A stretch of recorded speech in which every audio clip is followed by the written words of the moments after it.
So for this week's video, we're going to be replacing the rear shocks on a 2009 Hyundai Accent.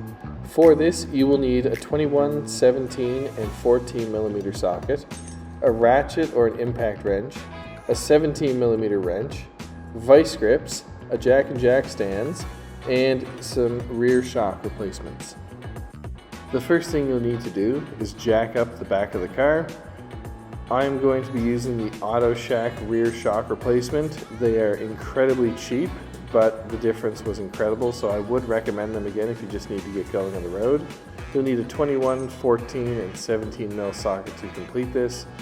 And I'm going to remove the tire now with my 21 millimeter socket.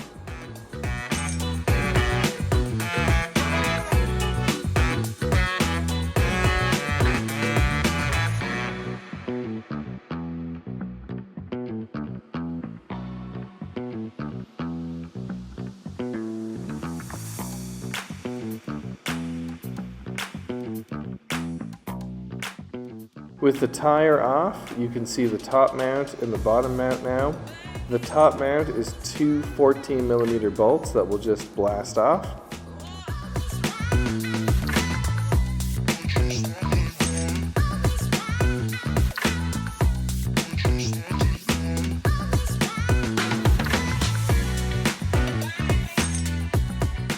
Once you fully remove this other bolt, the axle is going to drop a bit, but everything will be fine. Next, we're going to take our 17 mil socket and blast off the rear mount. It's a lock nut attached to the bottom, so you shouldn't need an extra wrench.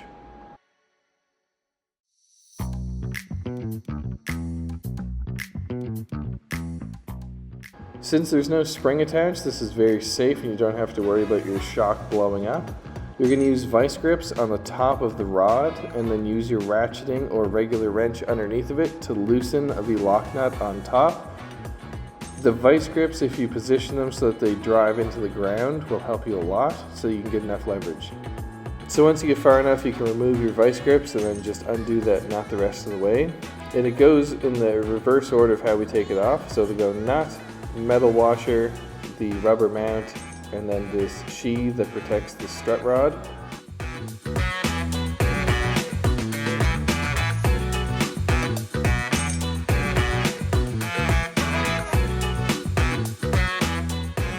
Once I finally got this out of the box, you're going to see that the shock has a zap strap on it, which we can just cut off. It actually doesn't matter. And then that black cap protects the threads, so we're going to want to unthread that as well.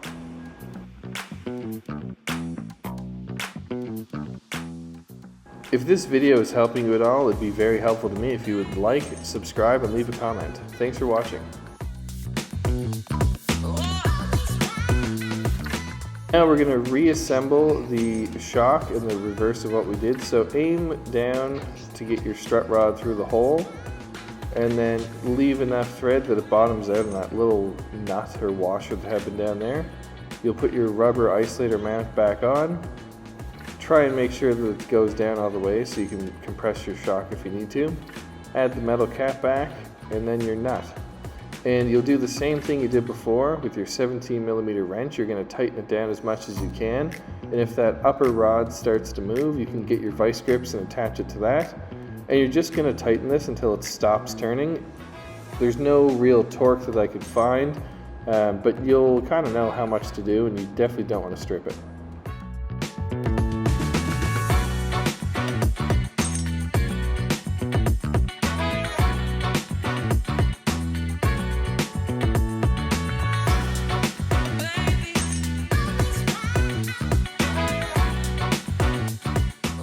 So with it tightened down, we now have our new shock assembly that we're ready to reinstall. So going underneath the vehicle, we'll get this lined up and we'll put our 14 millimeter bolt heads back in and just thread them in by hand to start.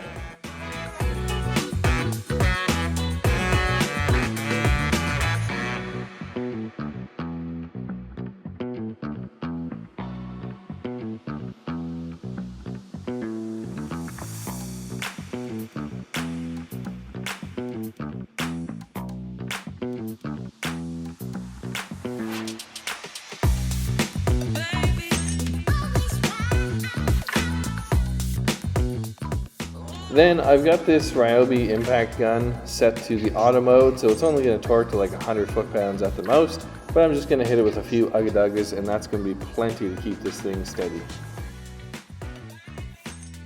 Click.